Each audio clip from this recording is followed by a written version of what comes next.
Hello everyone, आपका अपने channel doctor Premvati Yadav homeopath में स्वागत है। आज हम लोग मेनोपॉज के बारे में बात करेंगे कि मेनोपॉज क्यों होता है, मेनोपॉज होने से हमारे ऑर्गन्स में कौन कौन से चेंजेस आते हैं और मेनोपॉज के समय हमें कौन कौन से सिम्टम्स देखने को मिलते हैं। मेनोपॉज के सिम्टम्स को कम करने के लिए हम क्या क्या कर सकते हैं। तो आप पूरी वीडियो ध्यान से देखिएगा, आपके लिए बहुत ज़्यादा यूजफुल होने वाली है ये वीडियो। मेनोपॉज मतलब क्या हो गया? पॉज मतलब किसी चीज का रुक जाना, यहीं से समझ में आ रहा है। तो यहाँ पे permanent caseation of menstrual cycle in reproductive end of life, मतलब जो हमारी एक रिप्रोडक्टिव एज होती है वहां पे क्या होता है, हमें महीना देखने को मिलता है महिलाओं में। लेकिन रिप्रोडक्टिव एज का जब खत्म होने वाला उस समय क्या होगा कि महीना आना बंद हो जाए अगर वुमेन्स को, तो हम बोलेंगे कि इसको मेनोपॉज हो रहा है। तो ऐसा कब कहेंगे कि हाँ मेनोपॉज ही है? अगर कोई वुमेन है वो हमें बताती है कि 1 साल से उसको महीना नहीं आया है, तो हम बोल सकते हैं कि हाँ मेनोपॉज ही है। और इसके लिए एज की क्राइटेरिया क्या ले लेंगे हम? 40 ईयर से 50 ईयर के बीच में हमें मेनोपॉज देखने को मिलता है। क्या हमारे मेनोपॉज का रिलेशन है हमारी प्रेगनेंसी कब हुई थी लास्ट, या हमें फर्स्ट मेंसेस कब आया था? तो बिल्कुल नहीं। इस बात से कोई फर्क नहीं पड़ता कि आप लास्ट टाइम प्रेग्नेंट कब हुए थे, या आपका महीना पहली बार किस साल आया था, किस एज ग्रुप से आप बिलोंग करते थे। इससे आपके मेनोपॉज का कोई भी रिलेशन नहीं है। हम बात करते हैं कि मेनोपॉज जब होता है तो किस वजह से मेनोपॉज हुआ, तो इसके कारण को जान लेते हैं। तो हमारी बॉडी में हाइपोथैलेमस होता है, तो वो क्या रिलीज करता है? GnRH। और हमारा एंटीरियर पिट्यूटरी होता है, वो हमारा निकालता है LH और FSH। तो यहाँ पे क्या देखने को मिलता है कि हमारी बॉडी में LH और FSH तो बहुत ज्यादा में निकल रहा है, लेकिन एस्ट्रोजन का लेवल जो है वो डिक्रीज हो रहा है। और जो हमारे ओवरी से जो ग्राफियन फॉलिकल निकलते थे वो कहीं ना कहीं क्या हो रहा है? रेजिस्टेंस शो कर रहे हैं। मतलब अब अगर ग्राफियन फॉलिकल रेजिस्टेंस शो कर रहे हैं तो कहीं ना कहीं पीरियड्स नहीं आ रहे हैं और एस्ट्रोजन की कमी हो रही है। तो एंड्रोजेनिक सिम्टम्स जो है वो हमें बढ़ते हुए दिख रहे हैं LH FSH के बढ़ जाने की वजह से। तो हम बात करते हैं कि क्या हमारी बॉडी में एस्ट्रोजन कम होने से कोई सिम्टम्स देखने को मिल रहा है? बिल्कुल हाँ।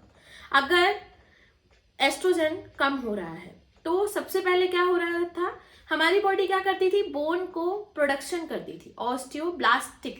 लेकिन यहाँ पे क्या होने लगा है? ऑस्टियोपोरोसिस, मतलब बोन का डिस्ट्रक्शन देखने को मिल रहा है। क्यों? क्योंकि due to decrease level of estrogen. Estrogen जो मेनोपॉज के पहले था वो कितना था हमारा? 15 से 300 पिकोग्राम पर ml।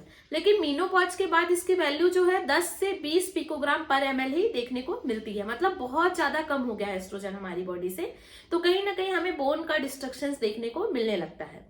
अब हम सेकेंड पॉइंट की बात करते हैं कि एस्ट्रोजन कम होने से और क्या देखने को मिलता है। तो वुमेन्स में हम क्या सुनते हैं कि हार्ट के सिम्टम्स यूजुअली नहीं देखने को मिलते, हार्ट अटैक्स वुमेन्स में नहीं आते हैं। लेकिन मेनोपॉज के बाद हार्ट अटैक आने के सिम्टम्स, हार्ट रिलेटेड कंप्लेंट्स होने के सिम्टम्स बढ़ जाते हैं। क्यों? एस्ट्रोजन की कमी की वजह से। तो होता क्या है कि जब तक हमारी बॉडी में एस्ट्रोजन नॉर्मल रहता है, मतलब जब तक महीना आ रहा होता है तब तक एस्ट्रोजन जितना बॉडी को चाहिए उतना रहता है। तो मतलब ये एस्ट्रोजन करता क्या है? HDL को बढ़ाता है। हाई डेंसिटी जो गुड कोलेस्ट्रॉल होता है, लिपिड होते हैं, उनको हमारे ब्लड में इंक्रीज कर रहा होता है। लेकिन एस्ट्रोजन कम हुआ तो LDL बढ़ने लगता है, लो डेंसिटी लिपिड जो है वो बढ़ने लगता है, कोलेस्ट्रॉल बढ़ने लगता है, बैड कोलेस्ट्रॉल। तो उससे हार्ट के सिम्टम्स होने के चांसेस बढ़ जाते हैं। वहीं अगर एस्ट्रोजन सही था तो ये सारे सिम्टम्स से हम बच जा रहे थे। अब हम बात करते हैं कि हमें कौन कौन से सिम्टम्स देखने को मिलते हैं मेनोपॉज के समय में। तो सबसे पहले तो हमें हॉट फ्लैशेस देखने को मिलते हैं, मतलब अचानक से बहुत ज्यादा गर्मी लगने लगना जो कि पर्सन सह ना पाए। और ये गर्मी हमें 1 मिनट से लेके 10 मिनट तक देखने को मिल सकती है कि मतलब गर्मी जो शुरू हुई या तो 1 मिनट रहता है, 5 मिनट रहता है, 7 मिनट रहता है, 10 मिनट रहता है, और एकदम से बेचैन हो जाए, बहुत ज्यादा पसीना देखने को मिले। इसी गर्माहट की वजह से वुमेन्स की जो है नींद प्रॉपर ना हो पा रही, नींद खुल जा रही हो पसीने की वजह से, गर्माहट की वजह से, ऐसा हमें देखने को मिल सकता है। उसके बाद हमें यहाँ पे बहुत ज्यादा साइकोलॉजिकल चेंजेस भी देखने को मिलते हैं। मूड स्विंग्स, जैसे अभी मैं खुश हूँ तुरंत गुस्सा करने लगना, चिड़चिड़ापन देखने को मिलना, एंजाइटी होना, डिप्रेशन होना, ऐसे सिम्टम्स भी देखने को मिल सकते हैं। इसके अलावा और क्या देखने को मिलता है? हार्ट सिम्टम्स बढ़ जाते हैं, होने के चांसेस बढ़ जाते हैं। यहाँ पे हमें हेडेक देखने को ही मिलता है। अब हेडेक आप ऐसे भी सोच सकते हैं कि अगर प्रॉपर नींद नहीं हो रही है तो हेडेक हो सकता है। मूड स्विंग्स हो रहा है, डिप्रेशन हो रहा है, इरिटेशन देखने को मिल रहा है, बहुत ज्यादा एंजाइटी देखने को मिल रहा है, लोअर लिबिडो देखने को मिलता है, सेक्सुअल डिजायर कम देखने को मिलती है, डिस्फेजिया होने लगता है। ऐसे सारे सिम्टम्स हमें मीनोपॉज में देखने को मिलेंगे।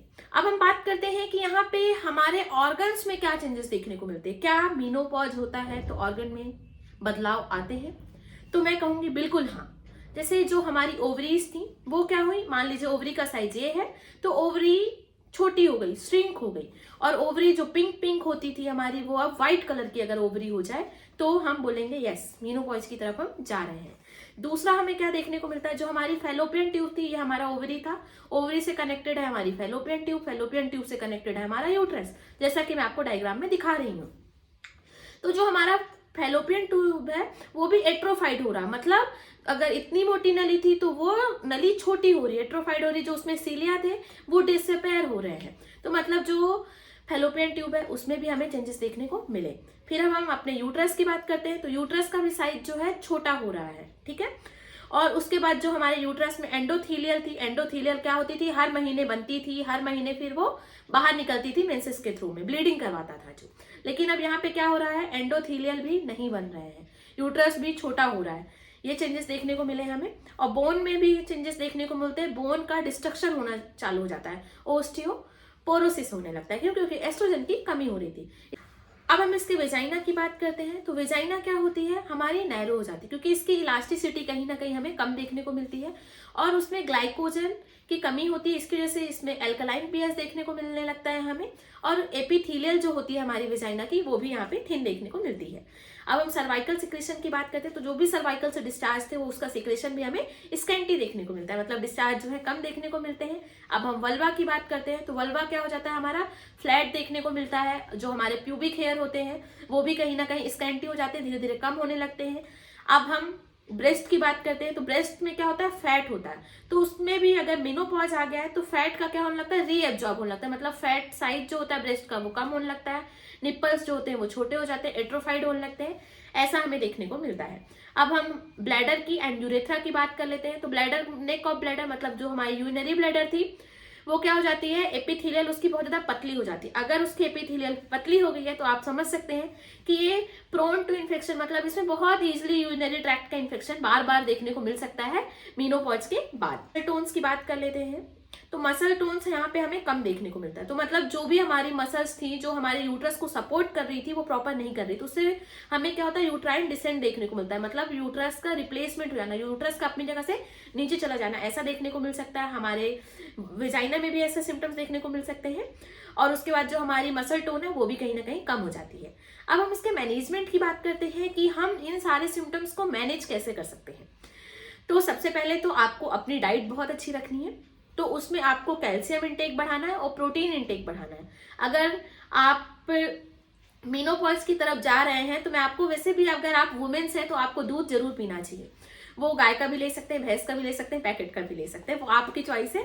तो 1 ग्लास दूध जरूर पीजिए, लेकिन अगर दूध लेने के बाद भी कैल्शियम की जितनी जरूरत है आपको नहीं मिल पा रही है तो आप कैल्शियम सप्लीमेंट्स ले सकते हैं, लाइक कैल्शियम टैबलेट्स ले सकते हैं आप, डेली 1 टैबलेट लीजिए, कोई दिक्कत नहीं होगी, आपको बिल्कुल लेना चाहिए।